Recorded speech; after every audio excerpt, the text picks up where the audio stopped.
ladies and gentlemen, thank you very much for being here this evening for the second lecture of the lecture series that our department offers this academic year.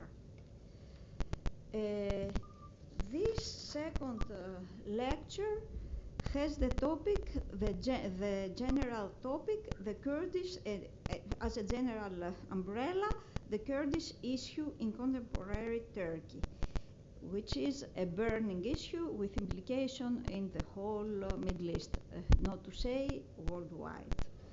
It comprises two subtopics.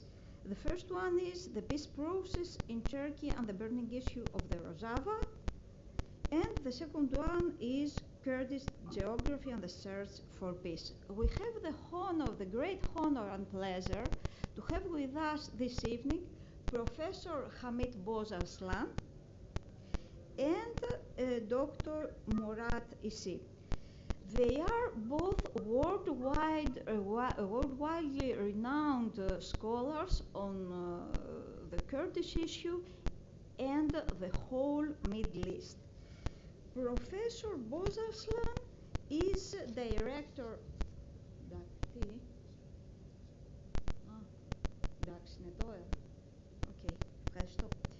is director of studies at the École d'études en sciences sociales in Paris since 2006, and he focuses his research on the historical and political sociology of the Middle East revolution and violence in the Arab world and the formation of anti-democracies in the 21st century.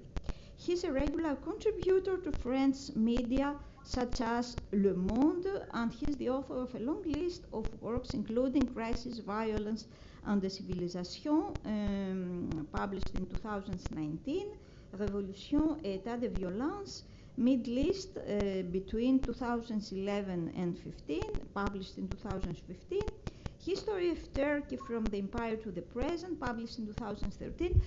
The students of our department are well aware of this book because we examine it very, very often in our courses. Also, A History of Violence in the Middle East from the End of the Ottoman Empire to Al-Qaeda, published in 2008, and include among many, many others. And Professor Bozarslan, thank you very much for being with us this evening.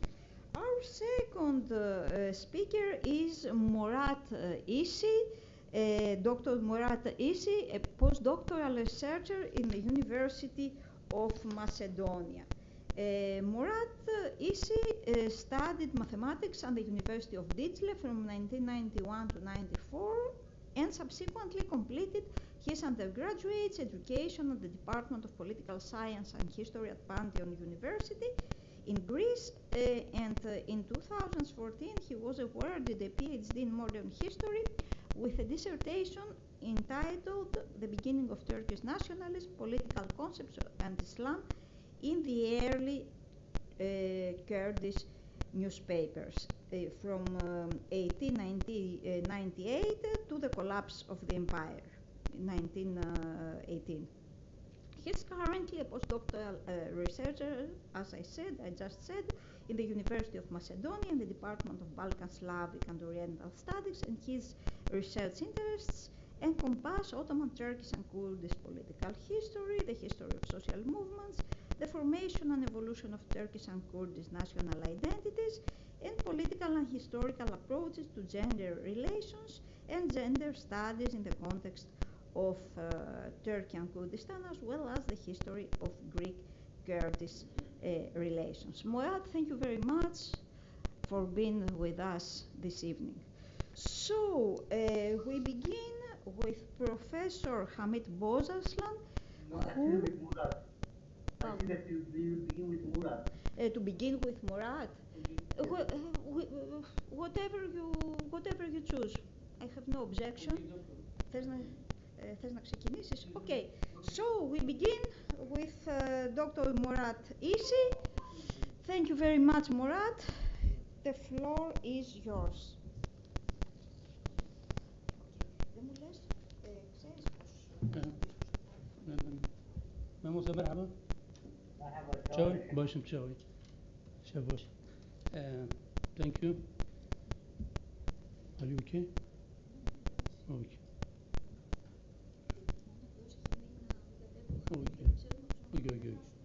Okay. So I am starting. Thank you very much. Firstly, I would like to thank you to University of Athens for this opportunity, and of course, thank you for participation, and Professor Kanner and Deriziotis, where is he? Here, for invitation. Thank you so much. Actually, our subject today is Kurdish issue, but before the Professor Bozarsan, I will give you a little information about the history of this subject. I mean, search for peace, and this peace, when I say peace, I mean not just in Turkey, for all Kurdistan, for 4 parts of all Kurdistan, and these pieces where it, for example, have been made in the history. For this, I have just one question. Do you know, or maybe who knows, where is the Kurdistan? Who knows?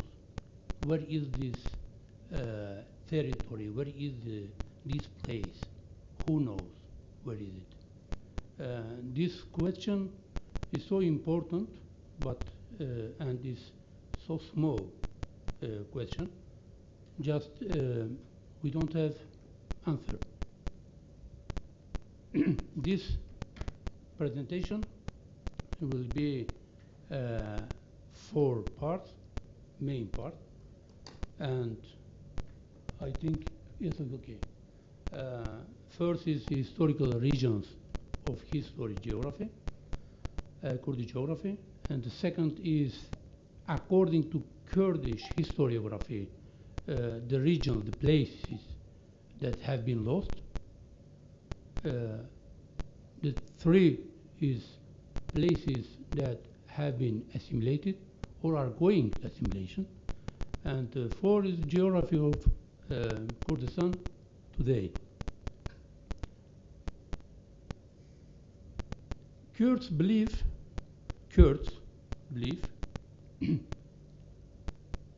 live here that you are looking, but it is not Kurdistan. It is just a places, not one, places, and they believe lived all the time this geography. But different bibliographies or says for this, what can I say, territory, different information. For example, Encyclopedia Britannica says 600 miles, but this miles, it is not from the Mahabat to Duhok. I mean middle Kurdistan. Or Kamus Alam, it was an encyclopedia of Ottoman. It is little or more the same with the Encyclopedia Britannica. But for Kurds, it is not correct, or not maybe a mistake, because in the history it was different places for Kurds. At the moment, if you research at the internet, for example, you can find different maps, and I think every maps are correct. But Kurds live all in the Mesopotamia, and Mesopotamia that we know, but we don't know where it starts and where it finish, like Kurdistan, like Macedonia, like Kashmir, for example, like Anatolia. We don't know where it starts, where it and finish, like at the moment for our subject, Kurdistan. And Mesopotamia, we know it was a house or homeland to different peoples like Armenian, Assyrian, Chaldean, Chaldean, like we say in English, in Greek. So, if these lands, it is a home of Armenian or Assyrian or Chaldean, it is a homeland of Kurds. It is safe. What is true for these Kurds? Of course, also true for other peoples. So, houseland of these places is the Kurds, is the Armenian, is Chaldean, Assyrian, all of them. For example, for Armenian, you can see, you can imagine like Kurdistan. It is same. It's similar, is an Assyrian in the middle, you can see here. Or the third map, for example, it was 1919, after the First World War. So this place, what is it? We don't know. Who is the owner? On these places, we know a lot of empires went and came and went. For example, that I wrote here, Macedon, Rome, or Ottoman. But everything changed during the last years of Ottoman. Like you say here, Kurds slowly, I say this, but after the genocide of Armenian and Assyrian people, when in the 100 years, Armenian and the other peoples lost their homeland, and Kurds, side by side, became these places. After the Lausanne trade, everything changed again. We had firstly empire. After this map that we saw, after Lausanne, at the moment we had 3 new countries: Turkey, Iraq, Syria. And after this, what is the modern Kurdistan and what is the historical Kurdistan? We don't know this. At the moment when I say it, all maps are correct and all maps are wrong. All maps. So after the Lausanne, we have just one idea that North Kurdistan, that I wrote here, you can read, North, South, East, and Southwest, that we say Rojava, had a new model and places. The second part that I was to speak, it is Lost Kurdistan. What is this? At the moment, Kurds believe that 25-26 high educational institutes that are in the Middle East, and one is coming diaspora. So we have nearly 13 Kurdish institutes, and according to these institutes, these universities, we have now a Kurdish historiography that I wrote here. Kurds no longer read and learn their own history through narrative of Turks, Arabs. So, according to this historiography, I mean according to Kurds, this had different places there had been lost. For example, here. We can see here Khorasan. Khorasan, it is so far. Here we can see, here is Khorasan. Nearly, I don't know how many, the population is how many is, I don't know. Here is or Middle Anatolia, and we have the big problem, big debate between Kurds. It is the area of Lurs and Alam, and the Red Kurdistan, of course, Red Kurdistan. Here we 2 times action. First, 1923, between 1923 29, and after 1992 here. Now this place, this region, this administration, it is in the new Azerbaijan. After, I think, 5 years before, 5 or maybe 4 years ago, it made it in Armenia. So we have here Haimana, Cappadocia, here Khorasan, Red Kurdistan, and we have other new places. For example, where is it here? Not this. No, this is the lost Kurdistan that is except from the Kurdish historiography. Other one subject that I want to speak, assimilation, history of assimilation for the Kurds.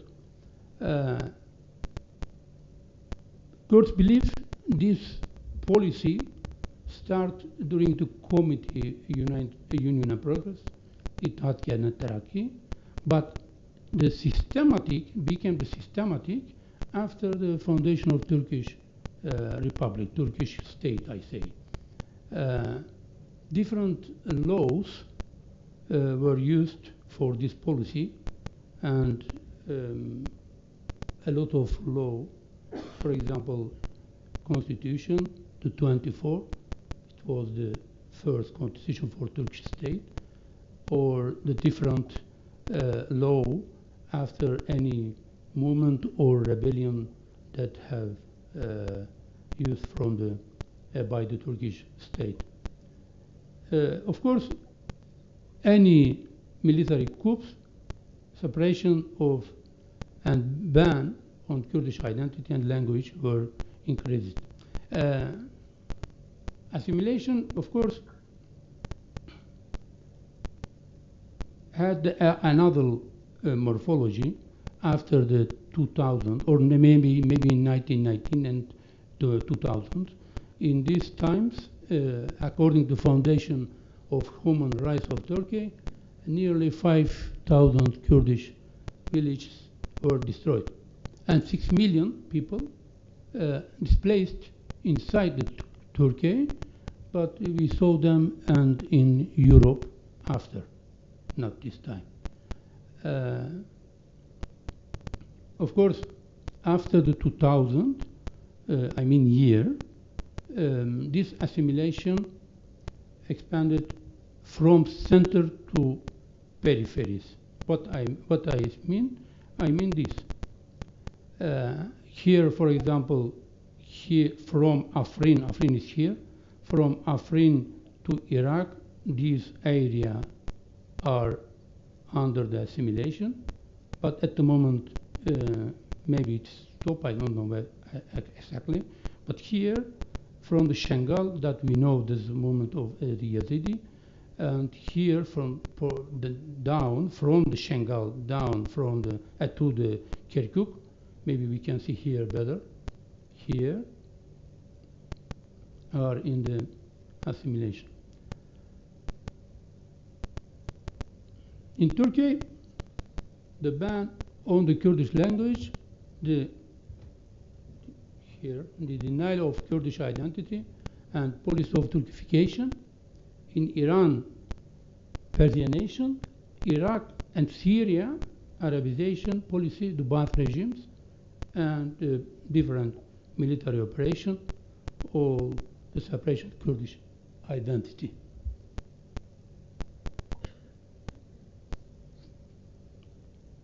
And now, what happened today in the Kurdistan? Iraq, Syria, Turkey, and Iran. In Iraq, we know there is a Kurdistan regional government. It is a first represent in the Middle East for Kurds. It was first Kurdish autonomy after the 1970 and 1975,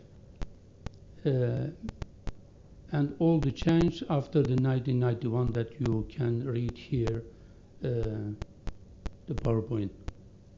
But here we know this region, the population of the region, is 6.5 and 7 million. In Syria, we have other one representation at the moment, but it's de facto, and we know this history because it happened now. For this administration said autonomous administration of North and East Syria.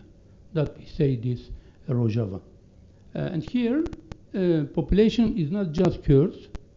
In Iraq, we can say 95% is Kurds, but here is not, and we don't know how the population of Kurds, how is it, we don't know.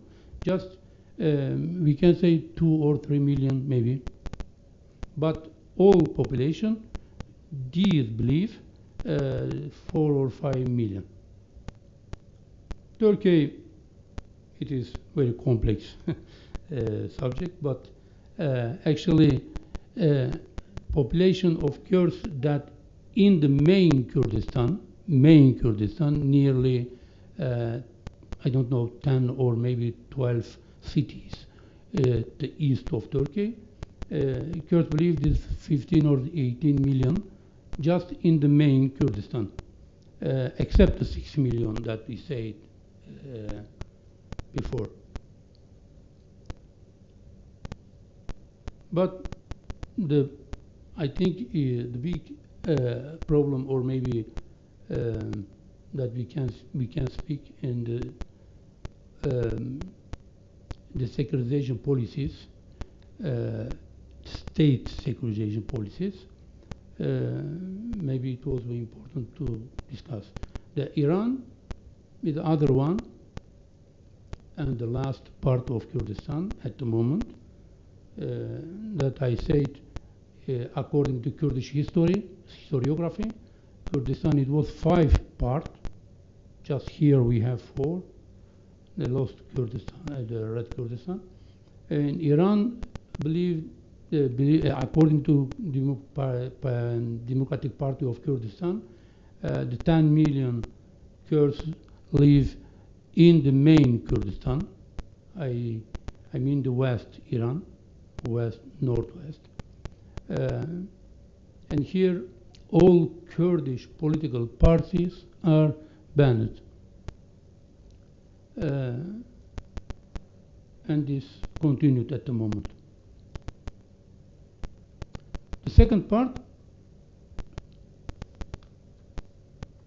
I have time or not? Yes. The second part of my presentation, the peace offers. Which pieces have been making on this geography? First, maybe we can speak for Sumko Shkaki. Sumko Shkaki, other name is Ismail Agha Shkaki.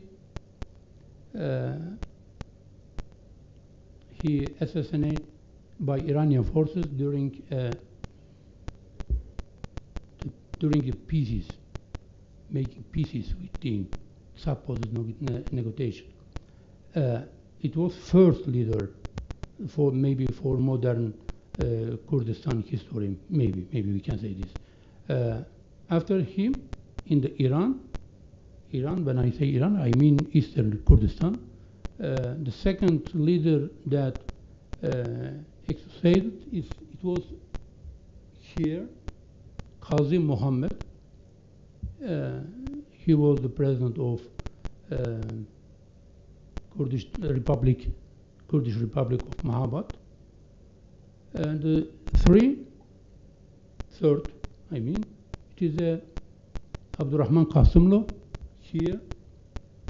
He was assassinated in Vienna during a peace talk. He was a professor of Praga, Department of, I think, political economy. After him, just I didn't put here, other two leaders of the same parties, Democratic Party of Iran,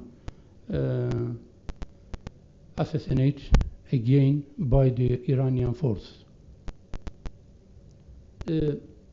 Turkey, northern Kurdistan, we have Sheikh Zayed, we know Sayyid Reza, and different local leaders have been killed. Just after the 1916, I think method of Turkish state was changed because before every leaders that or imprisoned or executed.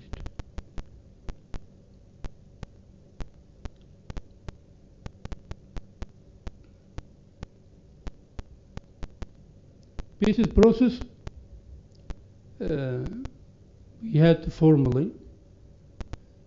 It was 2013 and 15 between PKK and Turkish state. We know this, just 2 years.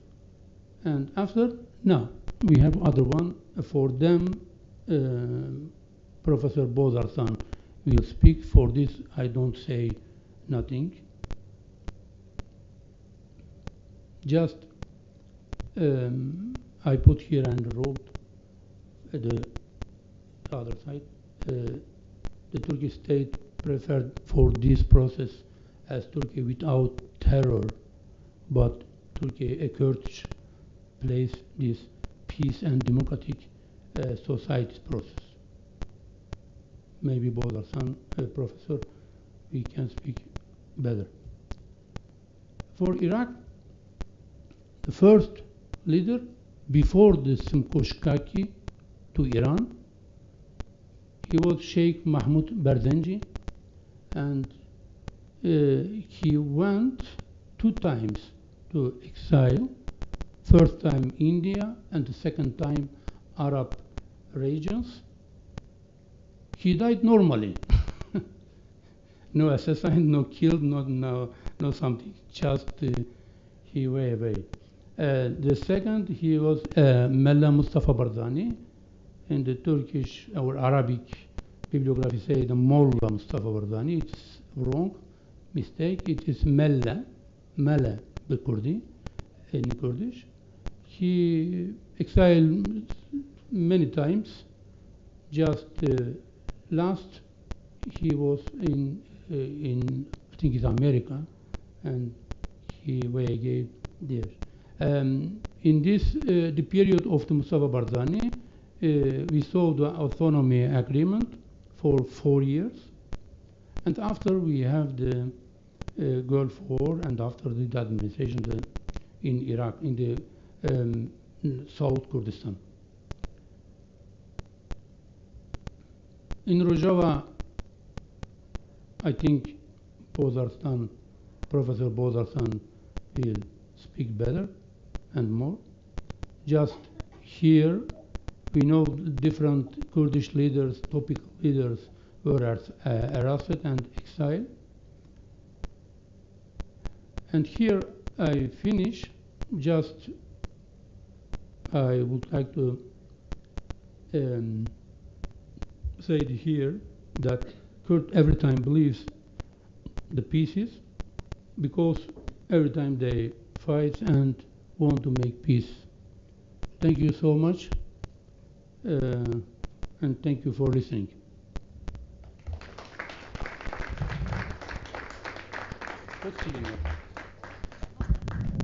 Thank you very much, Murad, for this enlightening presentation. And we pass now to Professor Bozaslan. Okay, thank you so much, dear Professor Caner, and thank you also, Murad, for this presentation, because it shows how much complex the Kurdish issue is. I will focus only exclusively on the case of Rojava, because I feel that this is the most burning issue.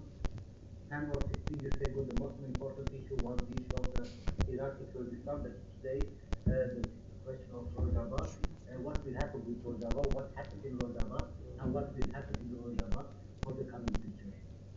Before dealing with this issue, please allow me to say a couple of words on the Syrian civil war, what we call the Syrian civil war, but it was actually not a civil war, it was a huge scale destruction of the Syrian society. The Syrian revolution, the so-called Syrian revolution, started in 2011, and between 2011 and 2024, Syria lost 500,000 of refugees. Syria of 2011 had 23 million of people. At least 7 million of them they have left the country, and 6 or 7 million they have been internally displaced. And today, Syria has not overcome this stage of a civil war because the power has fallen.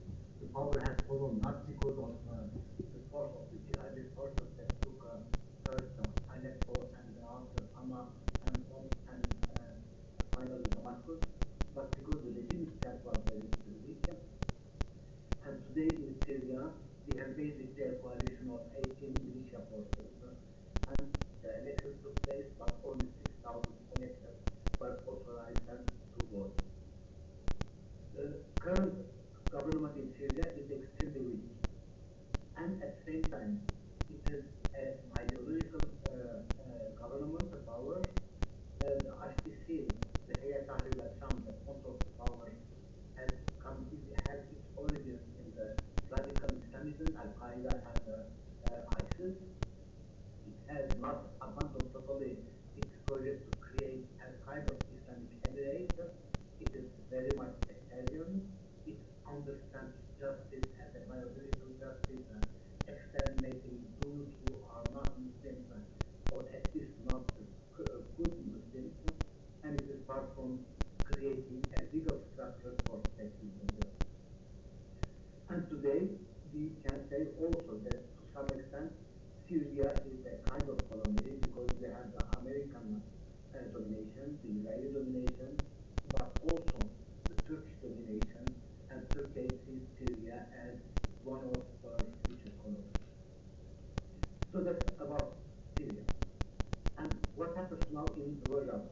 Because the main issue today in Syria actually is the future of Rojava, the survival of Rojava.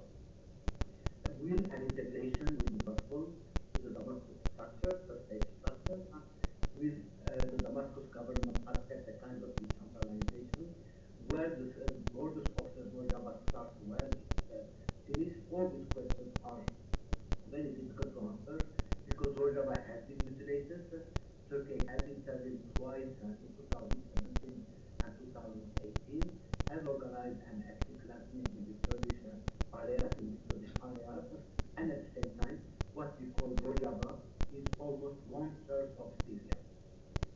And as Murat has reminded us, in this region, you have probably 2 million and a half of Kurds. The others, they are Arabs, and among these Arabs, there are also some tribal Arabs. And in this Rojava, we have at least 100,000 fighters. All these fighters are not Kurdish. Probably 60,000 of these fighters are Kurdish, the others they are Arab. And at the same time, this Rojava is highly institutionalized. In the Rojava, you have municipalities, you have hospitals, you have at least 3 universities, you have a school system, you have an economic system, and one can say that Rojava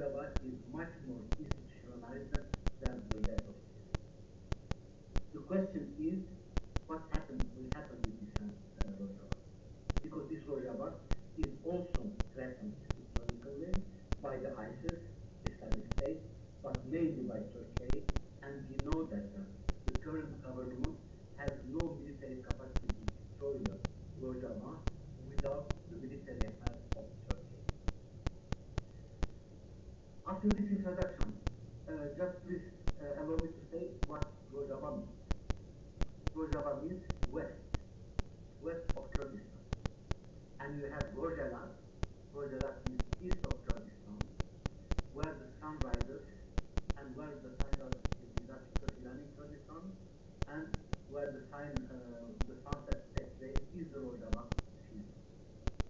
Historically, the Kurds have been in Syria at least 6th century, and Boris Johnson has shown that in the 10th, 11th, 12th century, the Kurds had been very massively present in the military structures in Rojava and Syria, but also in the religious establishment.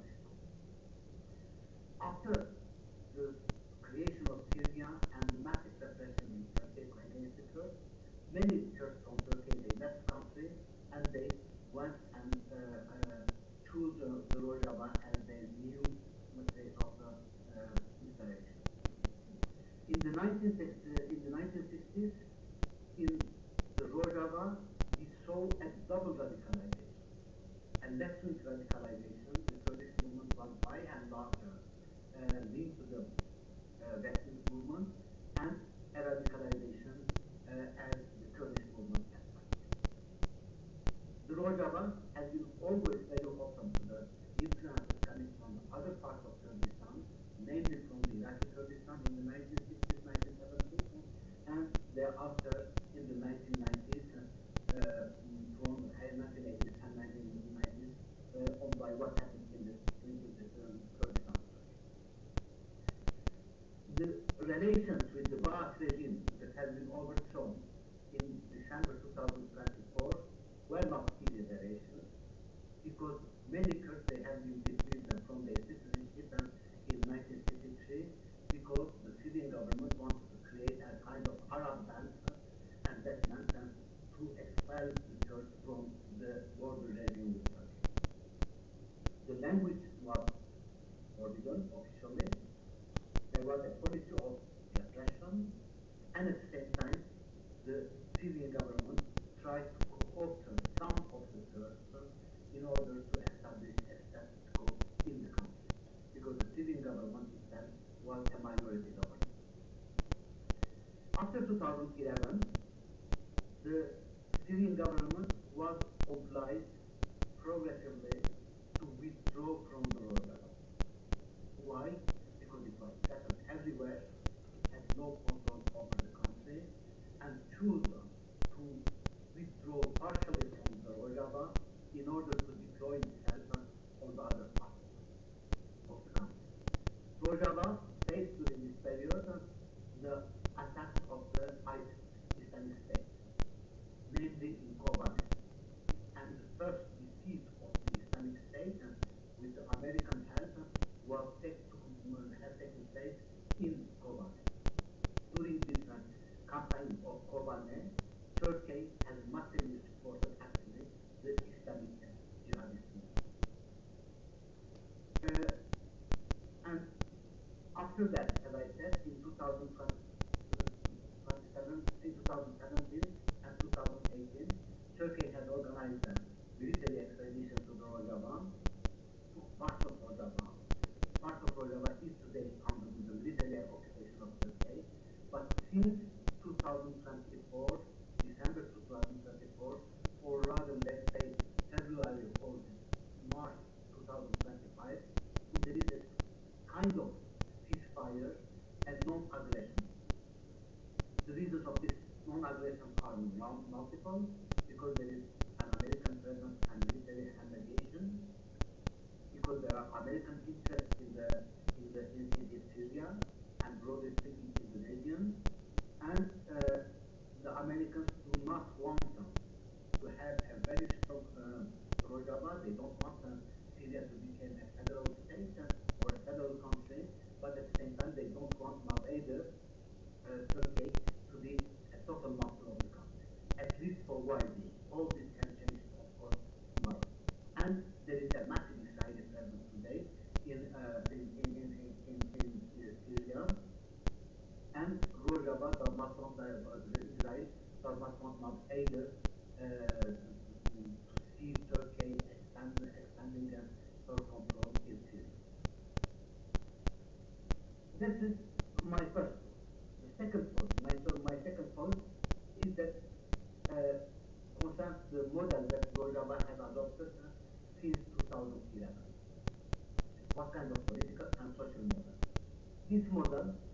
the model which has been developed by Abdullah Öcalan in the beginning of the 2000s. And Abdullah Öcalan himself, he inspired himself and he has used the reference of Murray Bookchin, who was an anarchist American author. And this model is the model of radical and direct democracy with feminism and with ecology.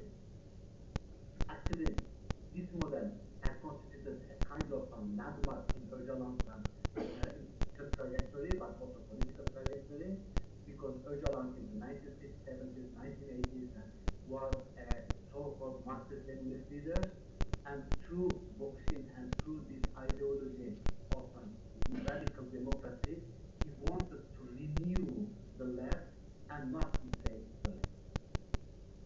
And since then, we have this model that applies in the Rojava. Of course, no one can predict the future of this model. No one knows, of course, what kind of continuity the Rojava will have in the future, what will be the borders of the Rojava, what kind of decentralization policies will be adopted, what kind of phenomenon of bureaucratization will take place in the Rojava. But what is very important to see that the future is absolutely open, and in this very open future, we have a very close relation between what happens in the Kurdistan of Turkey and what happens in Rojava. Ideologically, but at the same time, from a military perspective, Murat already has explained, the Kurdish question is one single question in the region, and at the same time, we have four different Kurdish questions, and these questions are not separable from one another, and they are not reducible to one to other. So, what happens in the Rojava is absolutely inseparable from the evolution of PKK since 20-25 years, and at the same time, it is absolutely irreducible to the evolution of PKK since 25 years. So we have a very direct relation. That's the very direct of the Kurdish movement, that the Kurdish movement cannot be separated one from the other, neither ideologically, nor militarily, nor in their imagination, in their historiography, and at the same time, they are also irreducible one to the other. And similarly, we have a second double dynamic and a double process that means that the Kurds of Syria belongs at once to Syria and to Kurdistan. The more they became a part of Syria, the more they became also a part of Kurdistan. And the more they are present in the Kurdish state, in the Kurdish state in the Middle East, the more they became Syrian. So you have a kind of double identification. There is no claim to construct a straight state. It has never been the case in the Rojava. And at the same time, as I said, the process of Kurdistanization and the process of Syrianization, they go hand in hand. Those are two processes, contradictory processes, and at the same time, these contradictory processes go hand in hand. And that's very important to understand that, because without Rojava, Kurdistan will be mutilated, because Rojava has contributed to the cultural creativity of Kurds, has contributed to the fighting to the Kurdish national struggle in Iraq, in Turkey, and at the same time, without Rojava, Syria will not be possible, because if Rojava does not exist, or if Rojava is cracked down, in this case, nothing will prevent Syria to become an Islamic state. So, the very condition of Syria being a secular country, I don't even speak about democracy, but simply a secular and plural country, is the existence of Syria.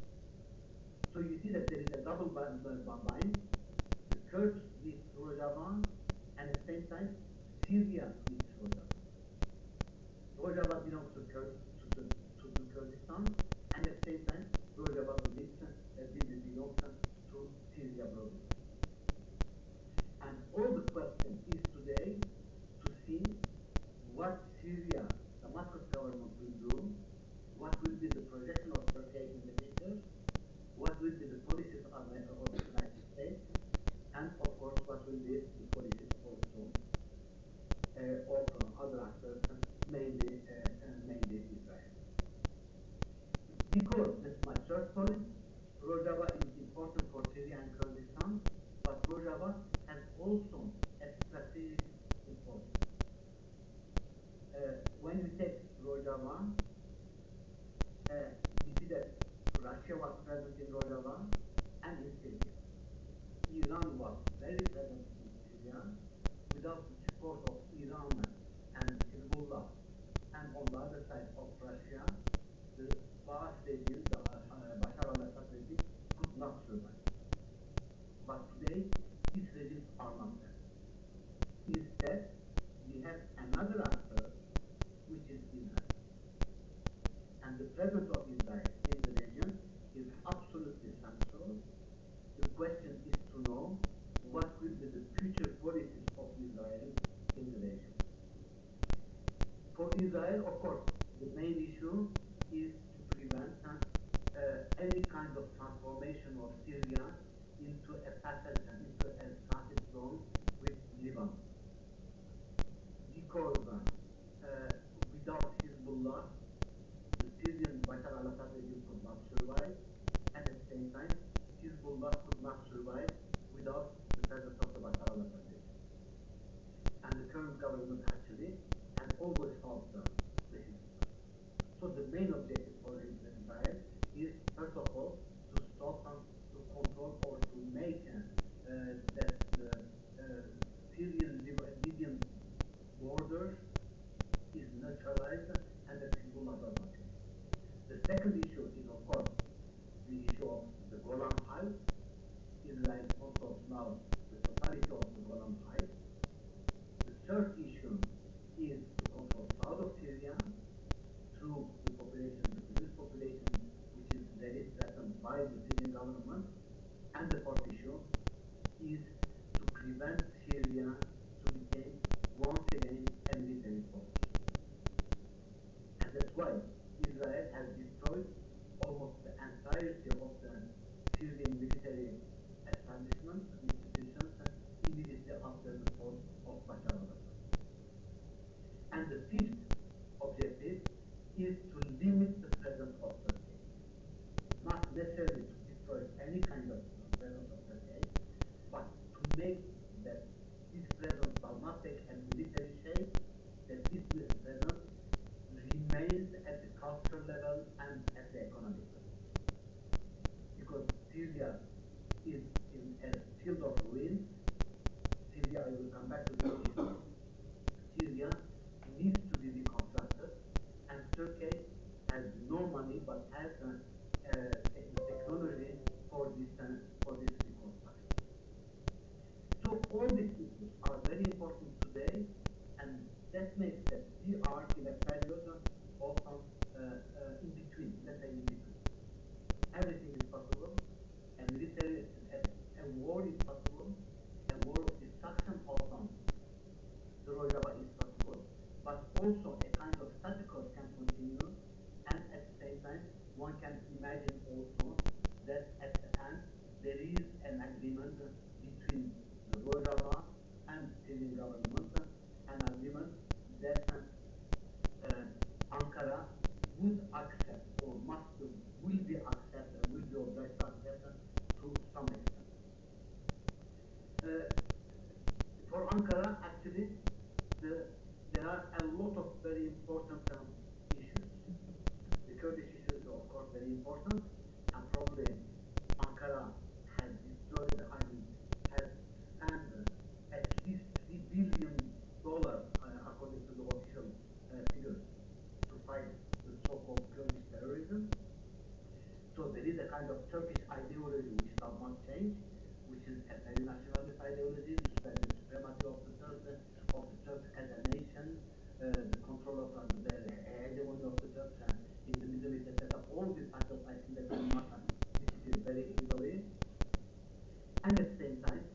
know that the Syrian reconstruction will cost probably $500 billion.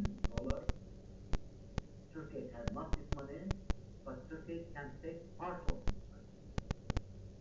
This money can come from the United States, from the European Union, from the Gulf countries, and the constructor can take this money. And for Turkey, from that perspective, economics became a very important issue. Will Turkey accept that economics are more important than ideological nationalism, the will of hegemony, or will Turkey choose military solution instead of this economic dimension? That's one of the questions that one cannot, I'm not able to answer to this question for widely. Another question which is very important, I think that's for both for the Kurds and for Syria, is to imagine the future Rojava as a pluralistic Rojava. For many reasons, in the Rojava, you had one single military power, which was very close to the PKK, at least ideologically, and probably there was some 1,500 PKK fighters also. But you have also a second Kurdish force, which is built by a coalition of 14 Kurdish parties, which represents the middle classes, the old generations, the notabilities, and what will happen with this other Kurdish actors? Will they be able to integrate the system and take their part in the Kurdish system itself? And recently, actually, we saw a lot of signals in this direction. The relations between the Kurds in Iraq and Turks in Syria were not good. Because there was Turkish pressure, and the Iraqi Kurds supported the other Kurds, this coalition of middle classes and old generations of notability. While still 6 or 7 months, we see that there is a very important rapprochement getting close between the Kurds of Iraq and the Kurds of Rojava. The Kurdish leaders, to start with Mazlum Abdi, who is the General of Staff or Commander-in-Chief of Rojava, went in Erbil, saw the Kurdish authorities. There was a very important meeting in Hammersley, which is the capital of Rojava, in which many Kurdish parties participated from Syria, but also from outside Syria. And recently, there was also a meeting in Duhok, in Iraqi Kurdistan. There too, there was a kind of mixture between the Kurds from Rojava and Kurds from Iraqi Kurdistan. So I think that all this evolution shows that for the Kurds, what is important is to impose themselves a collective subject. The Iraqi Kurds will remain Iraqi Kurds, Syrian Kurds will remain Syrian Kurds, so they will continue to belong to Iraq and Syria, and at the same time impose themselves, present themselves as a transborder collective subject. Not destroying the borders, not asking for independence, not asking for an irrelevant policy of unification, but challenging the borders through this transformation of oneself into one single collective subject. They were a political subject, of course, anthropologically speaking. They were a political subject during a very long period. But saying at the same time to Turkey that we want to have good relations with you, but at the same time we are one single and we collaborate. So I think that this change is a very, very important change that happened in the recent history of Rojava. And to conclude, I would say that I will just remind that the Turkish press announced in December 2024 that the Rojava will be destroyed before December 2024. Rojava is still there. Rojava is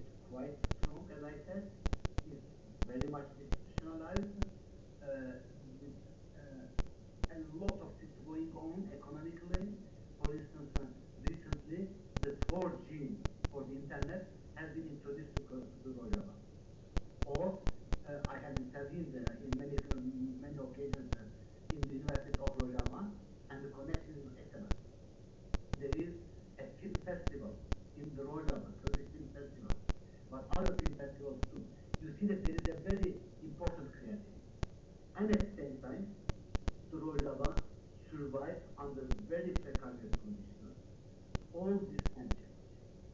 It's very interesting to see that we have a very long history now 13 years, 14 years, and at the same time, this history goes on while nobody knows what will happen within 24 hours. So a very, very, very bizarre construction of a political entity. And I think that, of course, many things will depend ultimately on the presence of Washington, of the United States in the region. And whatever what our positions might be vis-a-vis the United States and vis-a-vis this very elegant Trump administration, I think that we have to be aware of that. And during the first Trump administration, Noam Chomsky, who is a very radical left-wing thinker and leader, who is very anti-Trump, asked that the American stays in the Rojava. And I think that their presence today in Rojava is an absolute necessity, which will, without this presence, I think that the survival of the Rojava will be compromised. So I will stop here and thank you so much.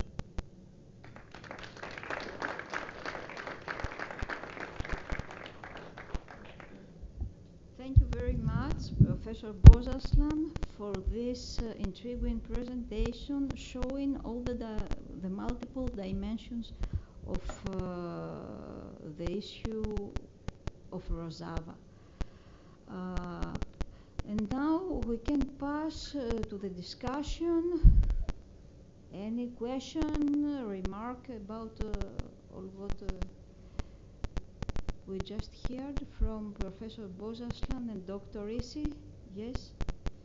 Μήπως να έρθεις εδώ για να ακούει και ο Χαμίτ. Άνοιξε και αυτό. Hello, Professor Bozaslan. Thank you very much for your presentation. Brilliant as always.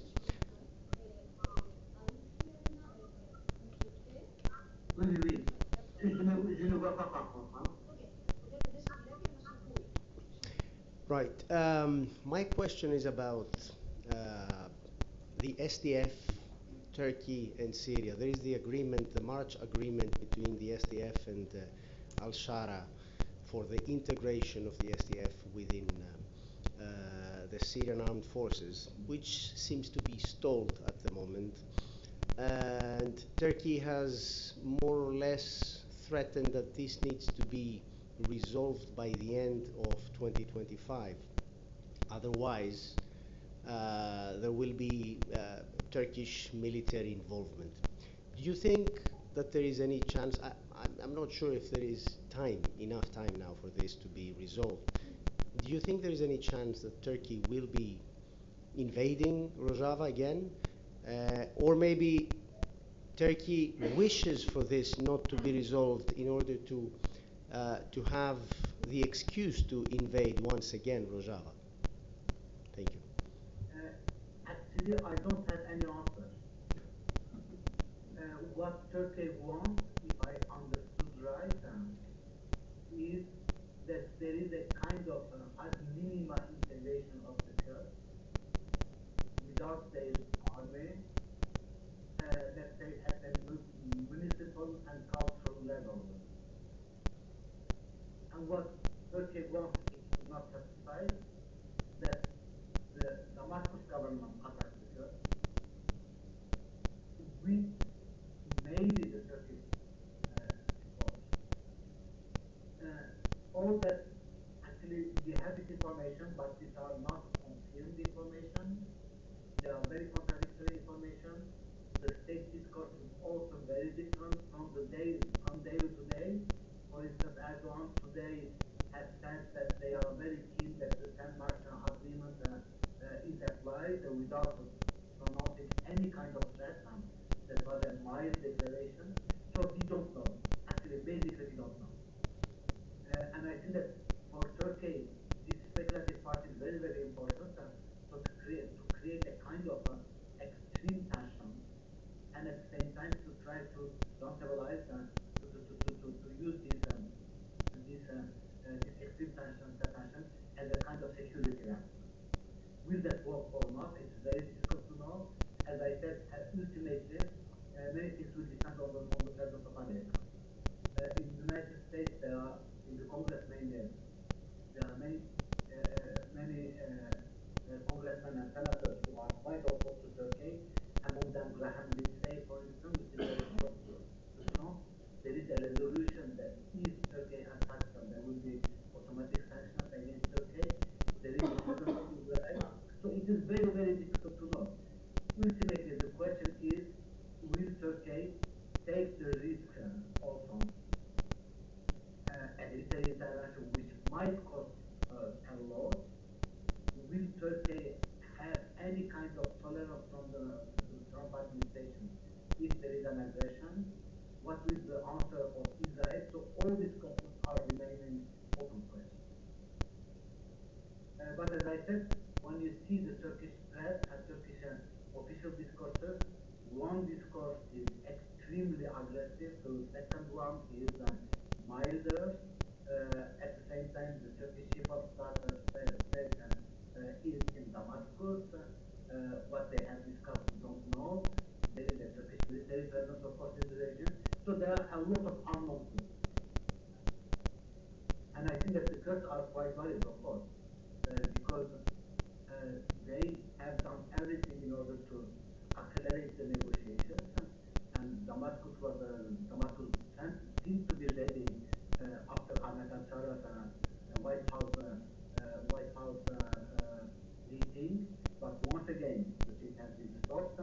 The American ambassador sometimes is very pro-Kurdish, sometimes is very pro-Damascus. So all these things, I think that they are remaining unclear already. Thank you very much, Professor. I'm sure that there are many other questions and remarks. So, go ahead. Don't hesitate. Yes, please.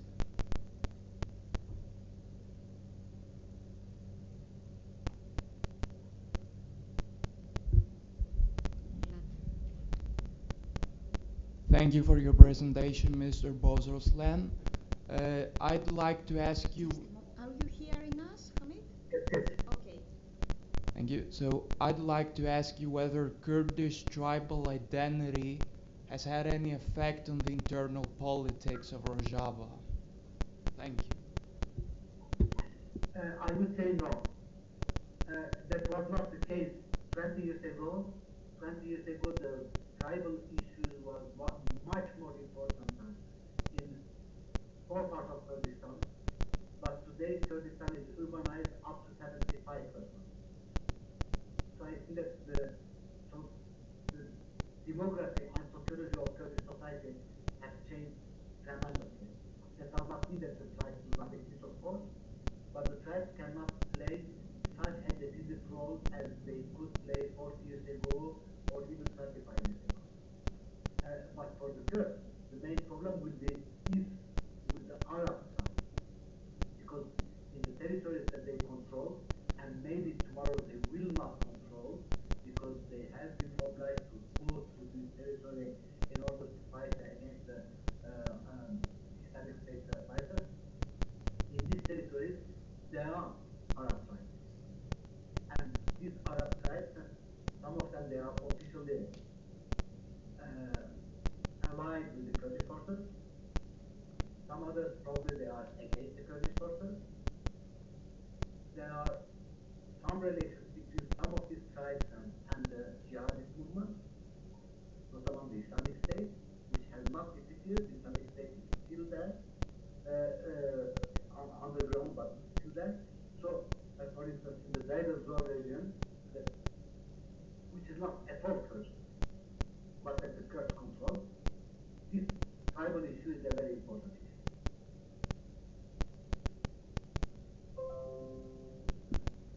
Thank you very much. Any other questions, remarks, please? Και αν δυσκολεύεστε με τα αγγλικά, πείτε τα στα ελληνικά και τα μεταφράζω εγώ. Και κάποιες ερωτήσεις και για τον κύριο Ίση. Yes, please. Στα ελληνικά, στα αγγλικά, ό,τι θέλετε. Yes. Εσείς, ναι. Ναι, βεβαίως.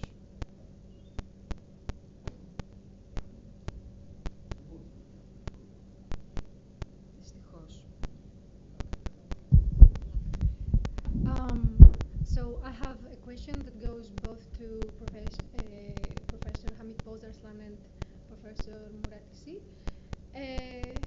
So what are the main biases and obstacles that scholars face when researching the topics such as the Kurdish dispute or the history of Kurdistan and Kurds? And given the political significance and sensitivity that this matter has, and the gap in the available resources today, how can someone identify those biases and actually access reliable resources on these matters? Thank you. Okay, thank you. Maybe Murat, you can go ahead. No, no, you can go. Okay, so I would say that just remind you that 40 years ago, we had hardly 30 or 40 books on the Kurds in academia. Today, there are sometimes 2 or 3 books a week, only in the English language. So that shows that there is a kind of explosion in Kurdish studies, and there are now probably 500 or 600 people around the world working on the Kurdish issue or on the Kurdish society. So the situation has changed dramatically since 40 years. But you see this also in other fields. For instance, 40 years ago there were no Kurdish movies. Since 10 or 15 years, there are at least 600 Kurdish movies. That's also the case for the Kurdish novels, etc. So you have at once a generational continuity and a generational discontinuity, which makes that the new generations find their own way, their own language to create. And the Kurdish studies profit also from that. But there are, of course, a lot of obstacles.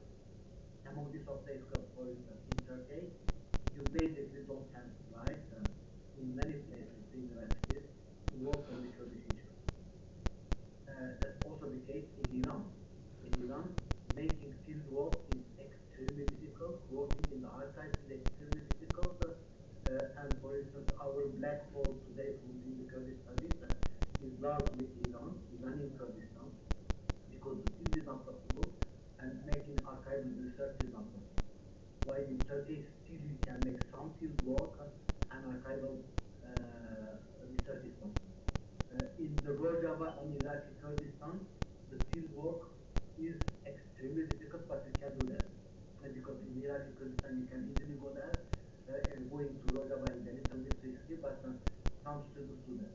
So I would say that compared to 14 years ago, the obstacles are much less, and at the same time they are still there. And another point which is very important too, 40 years ago, all the scholars worked on the Kurdish issue. Today, we have a very differentiated Kurdish academia. Many researchers, they work on the Kurdish society, urban issue, gender-based violence issue, the status of the Kurds in the 20th century, 30th century, under the Ottoman Empire. So you see that this obsession for the Kurdish issue as a political issue has been now constituted, but is much less pregnant today than 40 years ago. Thank you very much. Another question, remark? I'm sure there are many questions that arose. For this question, in the Rojava we have a problem. This problem is Kurdish books with the Kurdish languages. For example, in the Rojava we have at the moment, it was 4 universities, but now it's 3. Afrin, it is under the Turkish state, but University of Rojava, University of Kobani, and Al Sharq. In Rojava it's Kurdish English, Kurmanji and English. Kobani is Kurmanji and English, and Al Sharq is Arabic, Kurmanji, and English. But the big problem and important, I think, it is there aren't enough Kurdish books. This.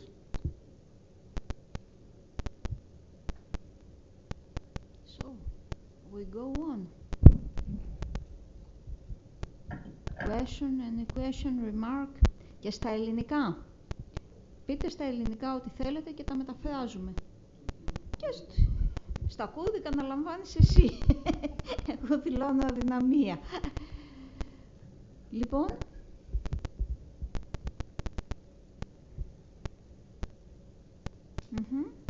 I'm sure that not finished already. But Hervé, vas-y.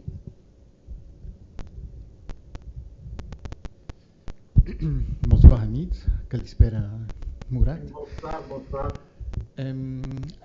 Yes, I would have a question about the non-Kurds in any Kurdistan region. So what about the Christians? There are many different communities in the Rojava.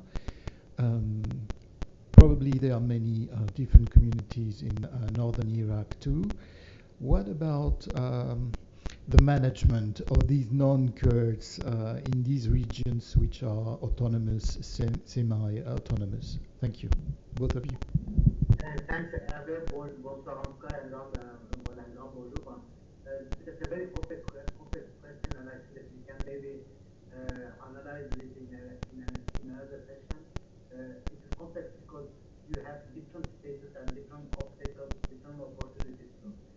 In the Rojava, there is an integration, and that makes Turkey very much angry because the Yazidis are integrated and the Armenians that remain have been integrated. These Armenians have been threatened by the Islamic State by the past, and they are integrated also militarily, not only politically but also militarily. In the Iraqi Kurdistan, the situation is very different. You have an official protection of the Christians. You have the Christian deputies.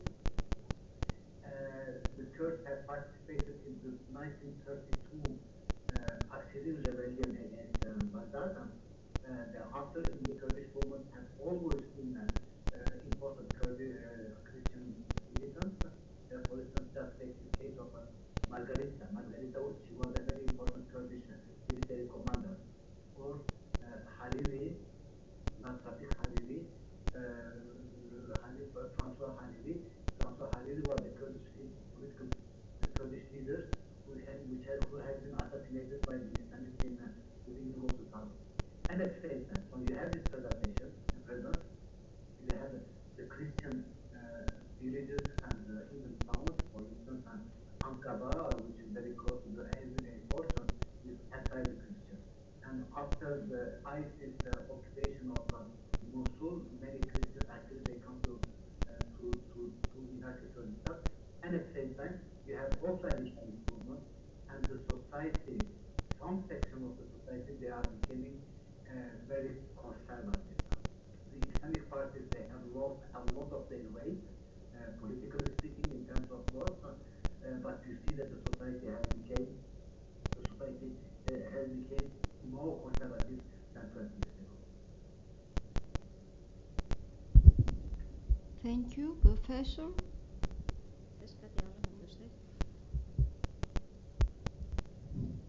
So, question, remarks? Go ahead. Don't be ashamed. Και στα ελληνικά, επαναλαμβάνω. Τίποτε. So, I have a question myself.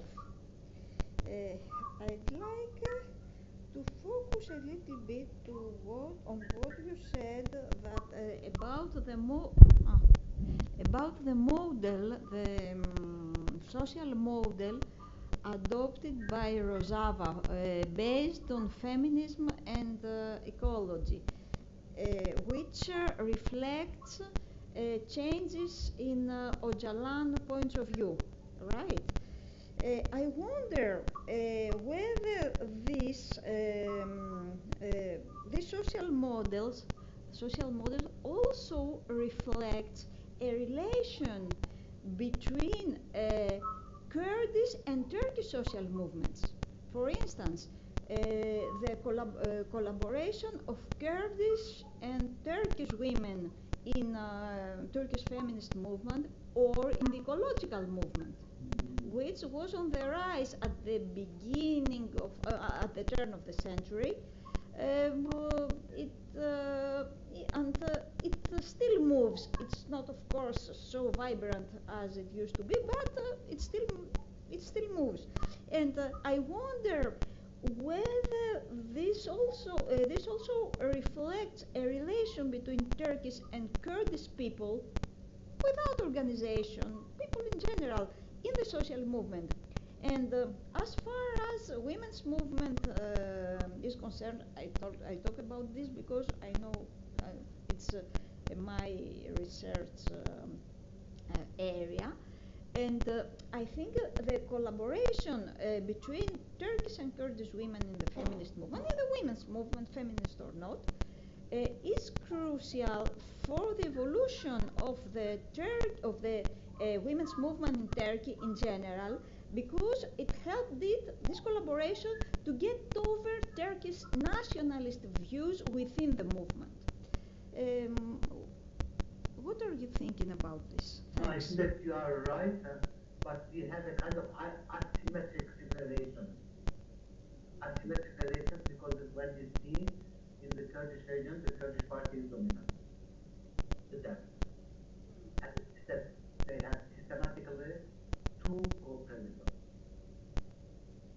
And when you have such a history going on since 20 years, it means that it creates not only the color, its own colors, but it creates also they form also the new generations, the new generation of activists, the new responsibilities, and memory, a Kurdish woman memory, and participation.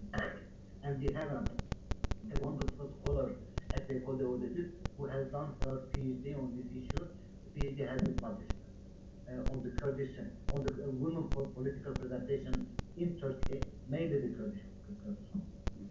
In Turkey, of course, you have a feminist movement, you have an autonomous feminist movement, I would say, but you know that it's much better than me, at least it is, but the scale is not the same.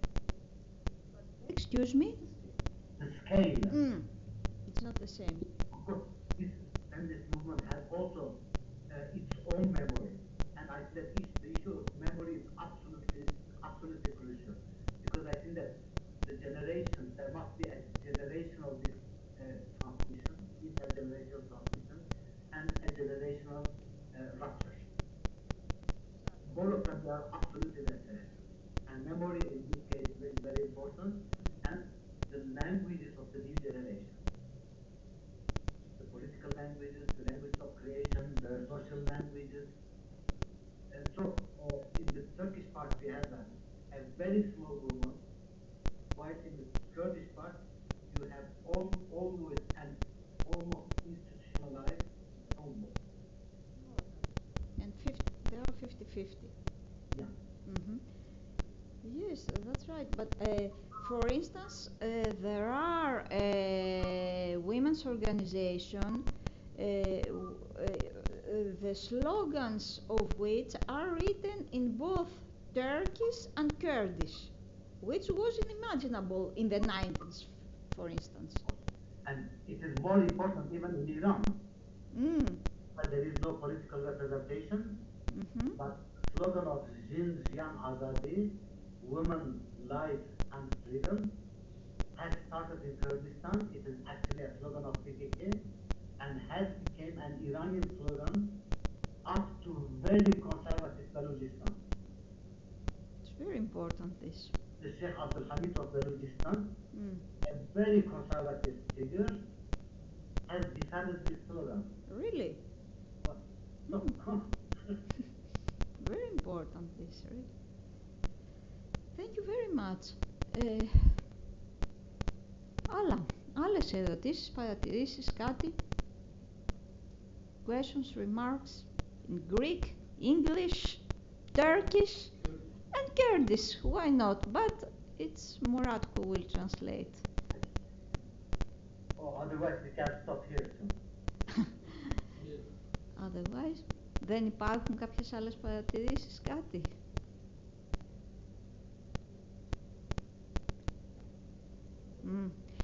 Okay, so thank you very much, Professor. We have to stop here. It was a pleasure to be with you.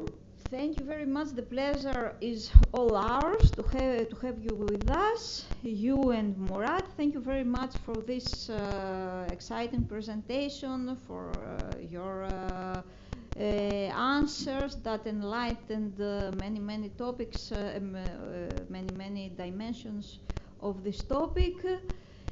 And thank you very much, and I also thank all of you for being here this evening.